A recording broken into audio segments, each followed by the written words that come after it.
आपका आज वीडियो स्वागत है। और आज जो वीडियो हम लेकर आए हैं उसका टाइटल है how Pakistan once almost become a super power what went wrong. तो चलिए देख लेते हैं वीडियो देखने से पहले इस वीडियो के चैनल का विजुअल लिंक आपको हमारी वीडियो के डिस्क्रिप्शन मिल जाएगा। सब्सक्राइब कर, लाइक कर, शेयर कर, फॉलो कर इनके चैनल को। उसके बाद मैं ब्लॉगिंग चैनल का लिंक और इंस्टाग्राम का लिंक भी हमारी वीडियो के डिस्क्रिप्शन मिल जाएगा। सब्सक्राइब कर, लाइक कर, शेयर कर, फॉलो कर। तो चलिए देख लेते हैं ये video.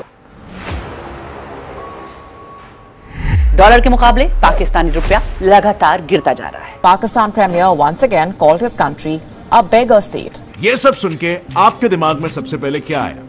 Of course, our problematic neighbor Pakistan, right? Pakistan जो आज billions and billions of dollars की डेट में डूबा हुआ है, जिसके लिए यूएस भी ये कहता है कि दुनिया के सबसे डेंजरस देशों में से एक है। पाकिस्तान एक ऐसा देश जो इतना पॉलिटिकली अनस्टेबल है कि आज तक उसका एक भी प्राइम मिनिस्टर अपना पूरा टर्म पूरा नहीं कर पाया है। एंड गरीबी यहाँ इतनी है कि पाकिस्तान के प्रधानमंत्री खुद ये कहते हैं कि जब भी हम किसी कंट्री से बात करने जाते हैं वो ये समझते हैं कि हम यहाँ पर भीख मांगने आ रहे हैं। और हम आज 75 साल बाद आज कशकोर लेके फिर रहे हैं। वेल फ्रेंड्स, ये पाकिस्तान की आज की स्थिति है जो देखकर बुरा तो लगता है क्योंकि हमें अपने भाई जैसा ही फील होता है। हमारे बिछड़े हुए भाई है जो इस सिचुएशन में आध हम के हैं। लेकिन डू यू नो, एक टाइम ऐसा भी था जब यही देश सुपर पावर बनने की दौड़ में था। Yes, you heard that right.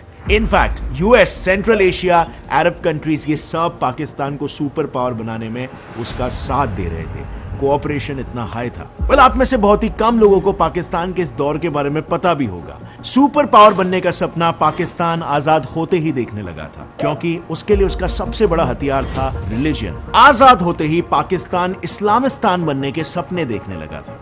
Basically plan बिल्कुल सिंपल था, दुनिया के सारे मुस्लिम देशों को एक एक करके इस्लामिस्तान बनाना और इन इस्लामिस्तानों का सुल्तान होता पाकिस्तान खुद। ये बात ज्यादा लोगों को पता नहीं है, लेकिन 1947 में इंडिपेंडेंस के जस्ट बाद पाकिस्तान के एक टॉप रैंकिंग लीडर खालिकुज़्ज़मान ने पूरे मिडिल ईस्ट का दौरा भी किया इस्लामिस्तान के इस आइडिया का प्रचार करने के लिए। हालांकि एक ऐसा दौर था जहां पर मिडिल ईस्टर्न कंट्रीज अपने ही डोमेस्टिक इश्यूज में फंसी हुई थी और इसीलिए बात आगे नहीं बढ़ी। बट पाकिस्तान ने सो कॉल्ड इस्लामिक लीडर बनने का प्रयास फिर भी जारी रखा। इस प्रयास में सबसे पहले तो उसने organization of Islamic countries OIC की नींव की स्थापना की। ये वो ऑर्गेनाइजेशन है जो आज के तारीख में भी दुनिया की सबसे बड़ी और इन्फ्लुएंशियल कलेक्टिव है इस्लामिक कंट्रीज की। OIC के बाद पाकिस्तान का दूसरा सबसे बड़ा मूव था न्यूक्लियर वेपन्स पर अपना कब्जा जमाना। If we want to make advances in nuclear technology, Pakistan nuclear weapon को लेकर इतना उतावला था कि एक बार उनके प्राइम मिनिस्टर जुल्फिकार अली भुट्टो ने तो यह भी कह दिया था कि क्रिश्चियंस, जूस और हिंदूस, ये तीनों सिविलाइजेशन के पास अपने अपने न्यूक्लियर वेपन्स आ गए हैं। ऑब्वियसली इंसिनुएटिंग कि सारे सिविलाइजेशंस आगे बढ़ रहे हैं पर सिर्फ एक इस्लामिक सिविलाइजेशन के पास अपनी न्यूक्लियर कैपेबिलिटी नहीं है। पर पाकिस्तान अपने इस मुहिम में तभी सक्सेसफुल हो पाता जब दूसरे कंट्रीज उसके इन्फ्लुएंस में आ जाते। और फिर क्या था, पाकिस्तान ने अपने आप को छोटे मुस्लिम देशों का सेल्फ प्रोक्लेम सेवियर बना ब्रदर्स को इंडिपेंडेंस दिलाने के लिए परसुएड किया। And you won't believe, but 600 से 800 मुस्लिम सोल्जर्स जिन्ना की बात मानकर ब्रिटिश आर्मी को धोखा देकर इंडोनेशिया चले गए आजादी की जंग में उसका साथ देने। अब इंडिपेंडेंट होने के बाद भी पाकिस्तान ने सोल्जर्स इंडोनेशिया भेजने का सिलसिला जारी रखा। एंड जब फाइनली इंडोनेशिया इंडिपेंडेंट हुआ तब पाकिस्तान ने देश भर में पब्लिक हॉलीडे को डिक्लेयर कर दिया। ऐसा इतिहास में लिटरली पहली बार हो रहा था कि एक देश की आजादी का जश्न कोई और देश मना रहा था। बट पाकिस्तान यहां पर भी नहीं रुका। पाकिस्तान ने तो Libya, Tunisia, Morocco, Algeria, Somalia, Eritrea जैसे दूसरे छोटे मुस्लिम देशों की इंडिपेंडेंस की भी बात UNSC में उठाई। लेकिन वो कहावत है ना, हाथी के दिखाने के दांत अलग और खाने के दांत कुछ अलग। बस पाकिस्तान का भी केस कुछ ऐसा ही था, क्योंकि पाकिस्तान का रिलीजियस सुप्रीमेसी पाने का असली डर्टी गेम तो कहीं और ही चल रहा था। It was in central Asia.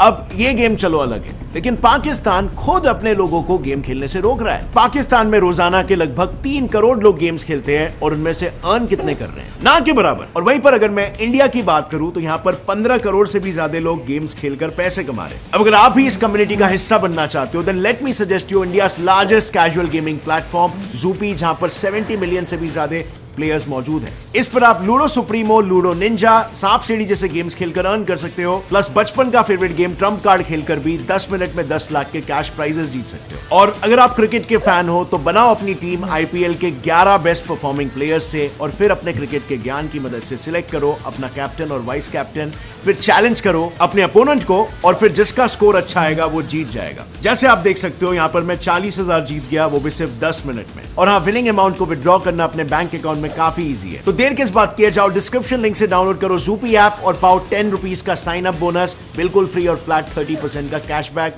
अपने फर्स्ट डिपॉजिट पर। और हाँ, अपने फ्रेंड्स को रेफर करने पर आपको मिलेगा 100 रुपीज का रेफरल अमाउंट भी। सो डाउनलोड करो ज़ूपी नाउ, खाली है तो खेल जा। And now let's jump back to the topic. जैसे मैं आपको बता रहा था, पाकिस्तान का रिलीजियस डर्टी गेम तो कहीं और चल रहा था, and it was central Asia. 1984 में पाकिस्तानी इंटेलिजेंस ने कुरान के 5000 कॉपीज को इलीगली यूएसएसआर के सदर्न बॉर्डर्स के थ्रू स्मगल किया था। इनफैक्ट नारकोटिक्स, वेपन्स और भी कई सारे इस्लामिक बुक्स भी यूएसएसआर बॉर्डर के अंदर पहुंचाए जा रहे थे। सो पिक्चर दिस, आज ऐसा क्यों है? कम्युनिस्ट यूएसएसआर के 15 में से 6 रिपब्लिक्स तो मुस्लिम मेजॉरिटी है। वेल, पाकिस्तान को यूएसएसआर को डिस्टेबलाइज करके इसी का एडवांटेज लेना था और इसीलिए वो इन देशों में इस्लामिक रेडिकलिज्म को बढ़ाने की कोशिश कर रहा था।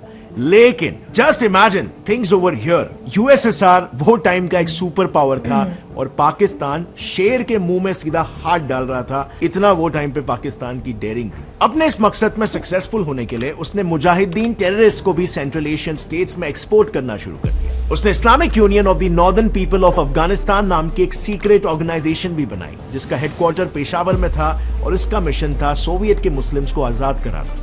काइंड ऑफ लाइक जो वो कश्मीर के साथ करने की कोशिश कर रहे हैं आज की तारीख में। Even international movement of Uzbekistan IMU नाम की एक एक्सट्रीमिस्ट ऑर्गेनाइजेशन को पाकिस्तान अपना सपोर्ट देता था, सो दैट सेंट्रल एशिया में उसका इन्फ्लुएंस बना रहे। एंड 1991 में सोवियत के कोलैप्स के बाद भी पाकिस्तान ने इन देशों को डिप्लोमेसी और ट्रेड जैसी बड़ी चीजों से लेकर छोटी चीजों में भी ट्रेनिंग दी, जैसे कि banking, accountancy and even English language. Eventually Pakistan का इन पर इन्फ्लुएंस इतना ज्यादा हो गया कि ताजिकिस्तान के फॉरेन मिनिस्टर ने तो ये तक ओपनली कह दिया कि हम इंडियन मिलिट्री बेसिस को कभी अपने सॉइल पर अलाउ भी नहीं करेंगे। वेल, ये तो बात थी सेंट्रल एशिया की, लेकिन यूएसए और अरेबियन सुपर पावर्स को भी पाकिस्तान ने अपने साइड में कर लिया था। Really, that's true. अगर अर्ली 50s में किसी एशियन कंट्री के यूएस के साथ सबसे फ्लरिशिंग रिलेशंस थे तो वो देश था पाकिस्तान। रिलेशंस इतने अच्छे थे कि यूएस पहली कंट्री थी जिसने इंडिपेंडेंस के बाद पाकिस्तान को एज ए कंट्री एक्सेप्ट करके उसके साथ डिप्लोमेटिक टाइज बनाए। साल 1950 के बाद से ये दोस्ती और भी गहरी होती चली गई। पाकिस्तान के आजाद होते ही यूएस प्रेसिडेंट हैरी ट्रूमैन ने पाकिस्तानी पीएम लियाकत अली खान को यूएसए बुलाया। इस मुलाकात के दौरान ट्रूमैन ने खान से पाकिस्तान में CIA बेस बनाने की मांग की, जिसे खान ने टाल दिया। लेकिन ये मुलाकात पाकिस्तान के लिए काफी ज्यादा फायदेमंद साबित हुई, क्योंकि यूएसए और पाकिस्तान ने mutual defence assistance agreement sign किया, जिसके तहत कई पाकिस्तानी सोल्जर्स को यूएसए ट्रेन करने वाला था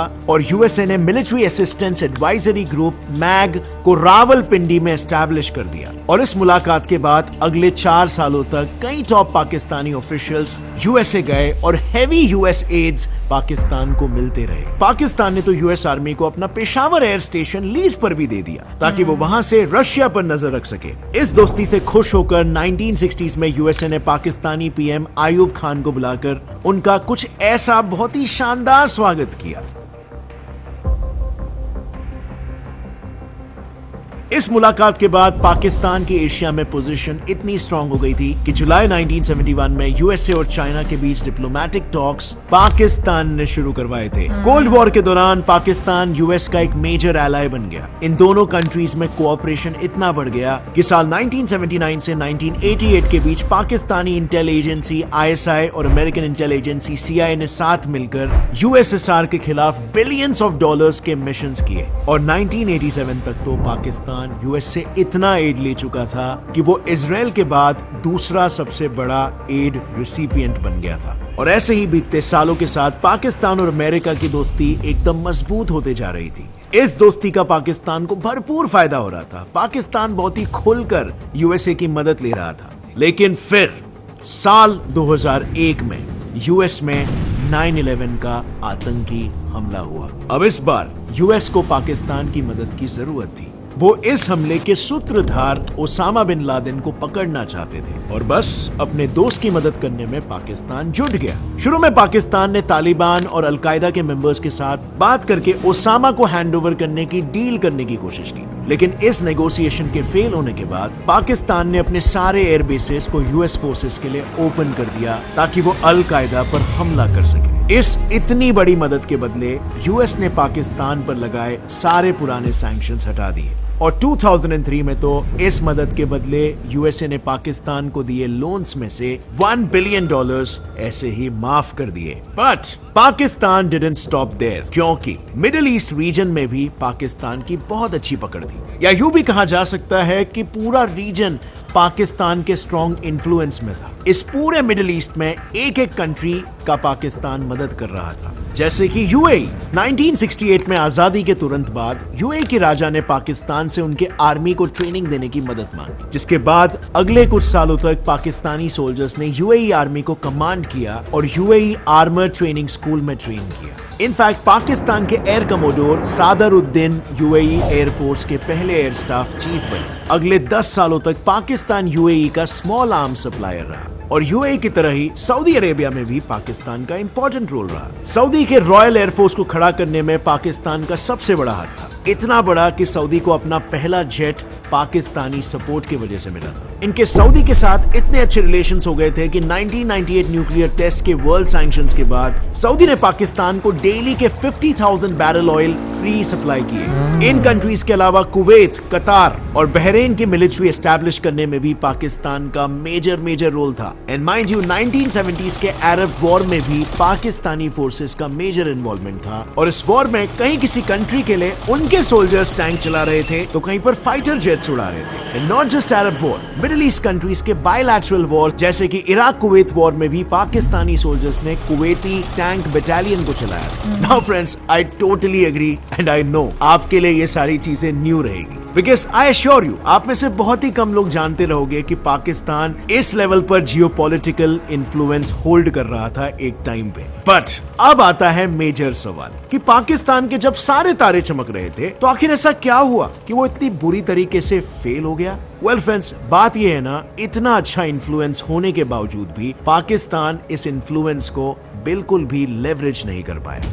यूएसए, जो कि पाकिस्तान का सबसे बड़ा सपोर्टर हुआ करता था, उसने उसके साथ इतने अच्छे रिलेशंस को खुद डिस्ट्रॉय करके अपने पतन की शुरुआत कर दी। और ये शुरू हुआ 2008 में तालिबान और अलकायदा के साथ अच्छे रिलेशंस मेंटेन करने की होड़ में। पाकिस्तान ने इंपॉर्टेंट यूएस मिलिट्री ऑपरेशंस को लीक करना शुरू कर दिया, जिसके रिटेलिएशन में अमेरिकन आर्मी ने 12 पाकिस्तानी सोल्जर्स और 8 तालिबानी सोल्जर्स को एयर स्ट्राइक में मार गिराया। अब अमेरिका के लिए ये एक विश्वासघात की तरह था, एक उस देश से जिसके टुकड़ों पर ही तो वो पल रहा था। लेकिन 2011 में तो पाकिस्तान ने सारी हदें पार कर दी, क्योंकि उन्होंने 9/11 के मास्टरमाइंड बिन लादेन को अपने ही देश में छुपा कर रखा था, जिसे यूएस हर जगह ढूंढ रहा था। इस इंसिडेंट के बाद पाकिस्तान और यूएस के रिलेशंस काफी खराब होते गए। इन इतने अच्छे रिलेशंस को मेंटेन करने की जगह पाकिस्तान बस कश्मीर में इंसर्जेंसीज और टेररिस्ट अटैक्स करवाने में लगा रहा, जिसके लिए उसने बायलैटरल रिलेशंस को इंपॉर्टेंस देने की जगह पर टेरर ऑर्गेनाइजेशंस को इंपॉर्टेंस दिया। सऊदी रिलेशंस में भी पाकिस्तान ने अपना यही स्टैंड अपनाया।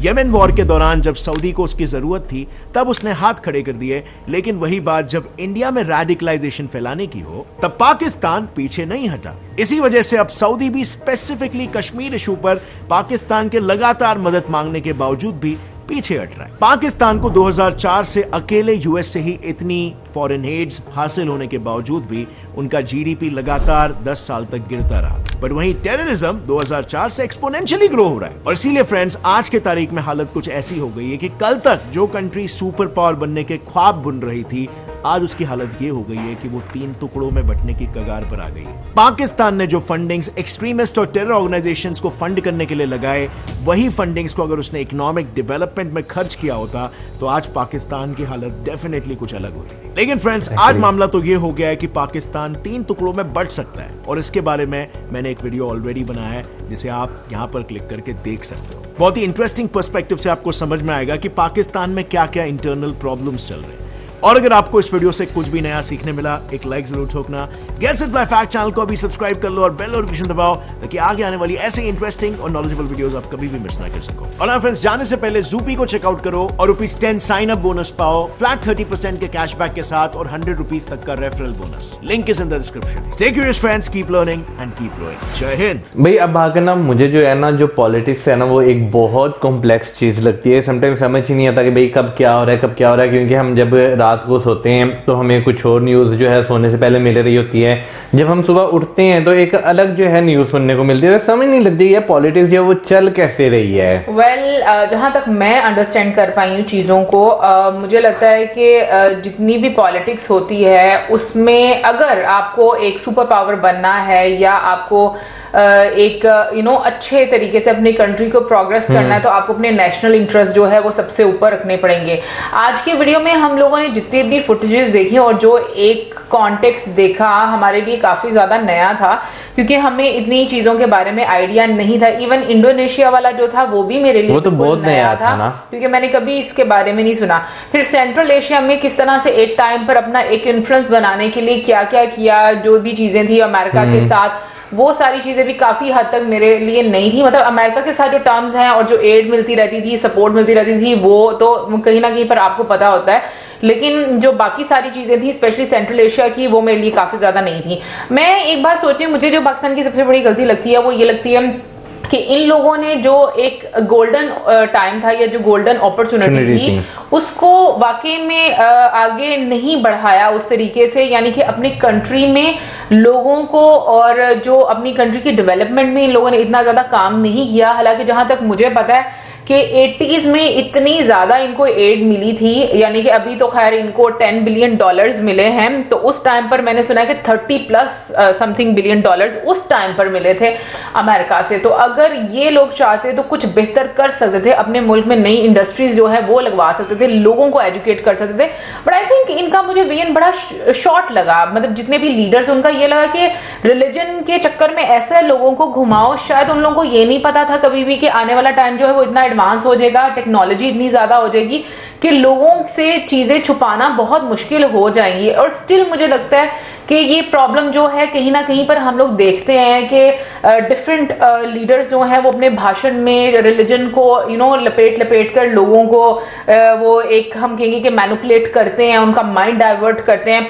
बट समहाउ मुझे लगता है लोग काफी ज्यादा अवेयर भी हो रहे हैं, लेकिन उसका सारा मुझे लगता है क्रेडिट जो है वो सोशल मीडिया को जाता है या ऐसी वीडियोस को जाता है जो हमारे सामने आती हैं, क्योंकि लोगों को तो इस चीज के बारे में जो मेन स्ट्रीम मीडिया वो तो बताता नहीं है। तो मुझे लगता है कि अगर जो लीडर्स है उस टाइम पर, अगर उन लोगों ने इस लिहाज से नहीं सोचा होगा तो वो फिर वो बहुत ही मुझे लगता है कि इतने वो फोरसाइटेड नहीं रहे होंगे। यार मैं अगर 1950-60s की बात करूं तो उस टाइम तो खैर पाकिस्तान में जो है रेडियो स्टेशन हुआ करता था। अगर जो है टीवी स्टेशन की बात करें तो वो 60 के दशक में जाकर जो है वो यहाँ पर आया है। तो अगर देखा जाए तो उस टाइम अगर हम बात करें तो चीजें लोगों की नजर में इतनी ज्यादा आती ही नहीं थी। लोगों को पता ही नहीं था होता कि भाई एक ऊपर वाले लेवल पर जो है वो क्या चीज हो रही है, क्या चल रहा है, कैसे चल रहा है। लेकिन अब आकर बात करें ना तो अब आकर जो है ना वो चीजें ओपन होना शुरू हो गई हैं, क्योंकि अब सोशल मीडिया का जमाना है। हर चीज आप कहीं पे भी कुछ हुआ है वो आपको 1 सेकंड में जो है वो पता चल जाएगी। पुराने वक्त में अगर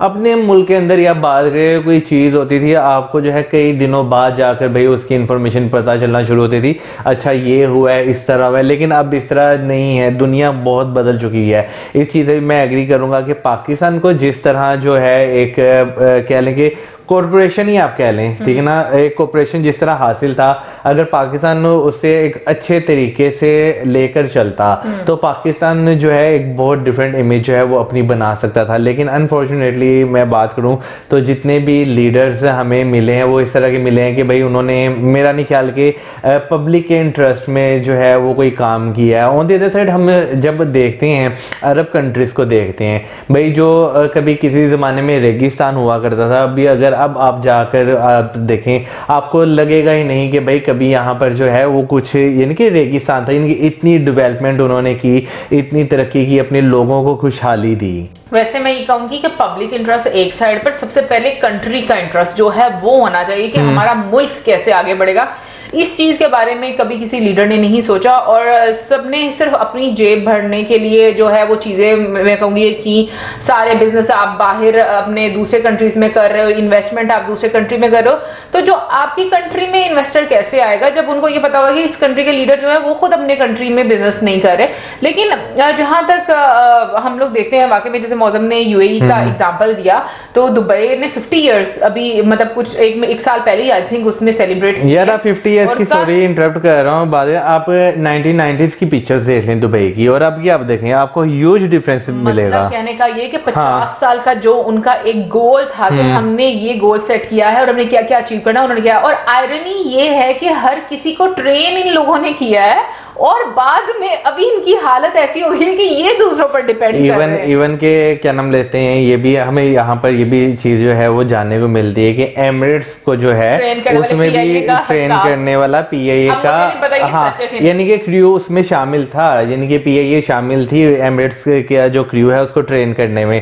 लेकिन अब देखें एमिरेट्स कहाँ पर है और PIA कहाँ पर है। तो मैं इसीलिए कह रही हूँ कि मुझे ये लोग फोरसाइटेड नहीं लगते। इन लोगों ने ना बहुत एक लिमिटेड अपना विजन रखा कि हम लोग रिलीजन में लपेट के लोगों को रखेंगे और उसके बाद जो लोग हैं वो इसी तरीके से मतलब उनको चलाते जाएंगे। इन्होंने लोगों का जो एक दिमाग है वो खुलने ही नहीं दिया। लोग एक होता है ना कि प्रॉपर डेमोक्रेसी में लोग किस तरीके से आपका एक एक्सप्रेशन ऑफ फ्रीडम होता है वो नहीं आने दिया। तो मुझे लगता है कि बहुत सारी चीजें जो है वो प्रॉब्लम है और स्टिल हम लोग फेस कर रहे हैं। बट आई थिंक समहाउ आपको थोड़ा बहुत चेंज जो है वो देखने को मिलता है just because of social media के लोग अपनी ओपिनियन जो है वो यहाँ पर दे सकते हैं और अपना एक पक्ष रखते हैं कि हम लोग क्या कह सकते हैं। बाकी जो रही सही कसर थी वो इमरान खान साहब ने जो है वो आकर पूरी कर दी है। ऑनेस्टली बताऊं तो मुझे वाकई में बहुत अफसोस हुआ क्योंकि जब हम लोगों ने इनको वोट दिया था तो मैंने ये चीज एक्सपेक्ट की थी। उनके बैकग्राउंड के बारे में तो इतना मुझे नहीं पता था सवाई से कि वो क्रिकेटर हैं, लेकिन मैंने ये चीज एक्सपेक्ट की थी क्योंकि ये बंदा बाहर के कंट्री में पड़ा हुआ है और इसने पूरी दुनिया देखी है, तो ये कुछ रिफॉर्म्स लेकर आएगा हमारी सोसाइटी में, हमारी यूथ को अवेयर करेगा, उनको एक डिफरेंट डायरेक्शन में लेकर जाएगा। बट सारी चीजें उसके ऑपोजिट हुई। आई मीन वो ही मतलब जो पुराने टैक्टिक्स हैं, रिलीजन कार्ड और इंडिया पाकिस्तान प्रॉब्लम, सेम वही चीजें जो है मैं कहूंगी कि लोगों में वो उन्होंने इंडल्ज करने की कोशिश की। एनीवे गाइस, ओवरऑल मैं कहूंगी कि हम दुआ ही कर सकते हैं। अभी तो पाकिस्तान में फूड क्राइसिस भी चल रहे थे पिछले दिनों में, अब ग्रांट मिल गई है तो बहुत सारे लोगों से हमें मुबारकबाद दे रहे थे। हालांकि ये चीज इतनी अच्छी नहीं लगती कि आपका कंट्री जो है वो अभी तक इंडिपेंडेंट नहीं है। इनफैक्ट अगर आप बांग्लादेश को देखो तो बांग्लादेश जो है इंडस्ट्री के लिहाज से पाकिस्तान से ज्यादा अच्छा है और इकोनॉमी के लिहाज से भी इकोनॉमी इंडस्ट्री पर ही डिपेंड करती है ना उनके। तो मैं ये बात सोचती हूँ कि अगर वो लोग चल सकते हैं, वो लोग कर सकते हैं, तो हम लोग क्यों नहीं कर सकते। सो बहुत ज्यादा हमारे लोगों को, जो आम लोग हैं, उनको सोचने की जरूरत है। बाकी ये कि वीडियो बहुत अच्छी लगी क्योंकि नया कुछ जानने को मिला, वो सब चीजें जो हमें नहीं पता थी। बाकी आप जरूर अपनी राय दीजिएगा कि पाकिस्तान के आज के हालात जो हैं वो अभी क्या आने वाले टाइम में आपको लगता है कि बेहतर हो सकते हैं या किस तरीके से जो बेहतरी है वो आ सकती है पाकिस्तान में, और अभी तक के जो हालात है उनका रिस्पॉन्सिबल एक्चुअल में कौन है, ये भी जरूर बताइएगा हमें कमेंट सेक्शन में। Like, subscribe, share, good bye.